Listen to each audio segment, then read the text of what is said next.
সে কিন্তু একটা সে যে একটা আমাদের এই রাজনৈতিক প্রেক্ষাপট যেখানে এত দ্বন্দ্বের রাজনীতি, এত অশ্রদ্ধার রাজনীতি, সেখানে তো সে একটা চমক লাগিয়েছে। সেখানে সে একটি অত্যন্ত এই চমক লাগানোটা কি আপনাদের ভাই বোনের একটা বিষয় হয়ে থাকবে? চমক লাগানো কি চমক লাগানোর কোনো টেন্ডেন্সি আপনাদের মধ্যে আছে কিনা সেই প্রশ্ন যদি না, টেন্ডেন্সি না। আমার বাবা ছিলেন সোহেল তাজের ব্যাপারে অনেকে বলেছেন যে উনি তাকে যারা ভোট দিয়ে এত আশাদ করে যেই জায়গায় পাঠালেন এবং ওনাকে যথেষ্ট ওনার বয়সের তুলনায় গুরুত্বপূর্ণ দায়িত্ব দেওয়া হয়েছিল, উনি যেমন ভাবে এখান থেকে চলে গেলেন তার মধ্যে অনেকে রাজনৈতিক অপরিপক্কতা, অনেক ধরনের বিষয় তো খুঁজে পেয়েছেন। আপনার আরেক বোন এখন রাজনীতিতে আছে, উনি বলতে অনেকে অনেক কথা বলে, যেহেতু সোহেলকে এটা বলতে হবে, এটা আমার বলার না। কিন্তু আমি যেটা বলছি যে আমি আমার ভূমিকা, আপনি যেহেতু চমকের কথা বললেন, চমকটা কিসের চমক? সত্যের চমক।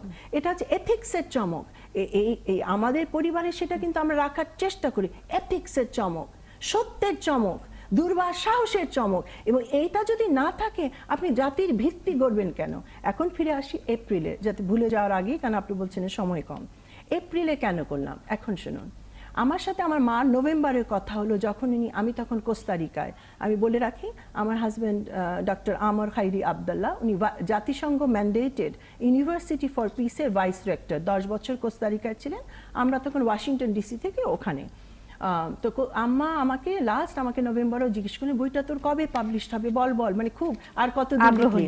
এবং লাস্ট চ্যাপ্টারটা পড়লেন। আমি 3 নভেম্বরের উপর যে চ্যাপ্টারটা লিখেছিলাম বইয়ের শেষে, আমার বাবাকে হত্যাকাণ্ড, সেই দুঃখ ভরা কাহিনীটি, উনি পড়ে ওটাকে তিনি 3-4টা কপি করে রাখলেন এবং আমার ভাগ্নিকে বললেন, 1 কপি মইদুল হাসানকে দিও, 1 কপি ব্যারিস্টার আমিরুল ইসলামকে দিও, মানে অর্থাৎ আমার বাবার যারা ঘনিষ্ঠ সহকর্মী তাদেরকে দাও, যে আমার মেয়ে লিখেছে এত ভালো। এবং এটাও বললো, তুই এত সুন্দর করে কিভাবে এত ডিটেল মনে রেখে করলি, মানে শি ওয়াজ সো ইমপ্রেসড, মানে ইমপ্রেসড।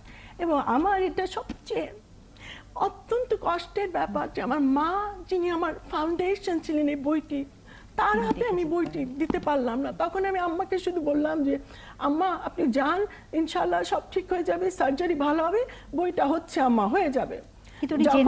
উনি জেনে গেছে। এবং ডিসেম্বর মাসে যখন উনি চলে গেলেন, তখন তো আমি তো ঢাকায় চলে আসলাম। আমি ঢাকায় এসে সবকিছু হলো, সবকিছু চলে গেলাম। কিন্তু আমার তো তখন বিধ্বস্ত মানসিক অবস্থা। আমার ফেব্রুয়ারি বইমেলা আসার কথা। আপনারা যদি আমার প্রকাশনা ঐতিহ্য প্রকাশকের ক্যাটালগস দেখেন, গত বছরই তারা কিন্তু অ্যানাউন্স করেছে যে শারমিন আহমেদের একটি বই আসছে ফেব্রুয়ারি বইমেলা। কিন্তু তখন আমার মাইন্ড এলোমেলো। আমি তখন সেই ধাক্কা, আমার মা, আমাদের ফাউন্ডেশন, আমাদের রক, আব্বু চলে যাওয়ার পর আমার মা ছিলেন, আমার বাবা এবং মা 75-এর পর থেকে 75-এর পর। আমরা একটা বিরতি নেই, আমরা বিরতির পর আবার ফিরে আসছি। আমাদের সঙ্গে কথা